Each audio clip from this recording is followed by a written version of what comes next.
আগামী 19 এপ্রিল ত্রিপুরার পশ্চিম আসন ও 26 এপ্রিল পূর্ব ত্রিপুরা আসনে লোকসভা নির্বাচনের ভোট গ্রহণ পর্ব অনুষ্ঠিত হবে। সেই লক্ষ্যে সোমবার কমলপুর শহরে নিরাপত্তা বাহিনী ফ্ল্যাগ মার্চ করে।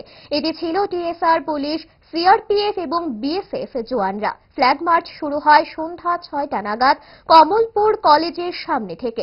শহরের ওপর দিয়ে বাজার পরিক্রমা করে থানার সামনে এসে শেষ হয়। ছিলেন ধলাই জেলা শাসক সাজু ওয়াহিদে, পুলিশ সুপার অবিনাশ রায়, এসডিপিও আয়ুষ শ্রীবাস্তব, এসডিএম লাল রিং নেতা ডার্লং সহ বিভিন্ন লাইন ডিপার্টমেন্টের আধিকারিকরা।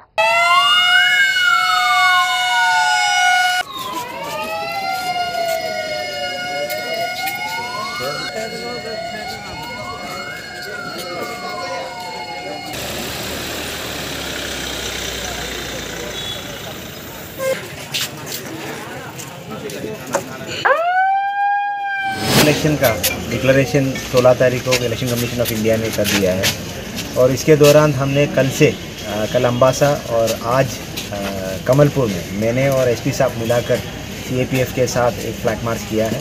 और हमारे अलावा फ्लैग मार्च सारे कॉन्स्टिट्यूंसी में सारे जगह पे वल्नरेबल लोकेशन जितने भी है और हमने जितने भी सेंसिटिव लोकेशन से आइडेंटिफाई किया है, हमारा सीएपीएफ जवान सारे लोग फ्लैग मार्च कर दिया है। आज हम दोनों भी इसमें ज्वाइन किया है और इसके साथ हमारा पार्लियामेंट इलेक्शन पीसफुल और फ्री एंड फेयर करने के लिए कॉन्फिडेंस बिल्डिंग मेजर क्रिएट करने के लिए हमने ये फ्लैग मार्च किया है। तो आगामी कल और कमिंग डेज में हमने बाकी सब डिविजन्स में भी साथ ही कॉन्स्टिट्यूंसी में भी फ्लैग मार्च कंटिन्यू रखेगा और 28 तारीख को हमारा नोटिफिकेशंस वगैरह होगा। और इस बार हमें सबको अनुरोध करता हूँ, इस बार पीसफुल इलेक्शन होंगे, बहुत ही पीसफुल होंगे। आप सबको अनुरोध है कि आगे आ जाइए, आपका वोट मतदान दें।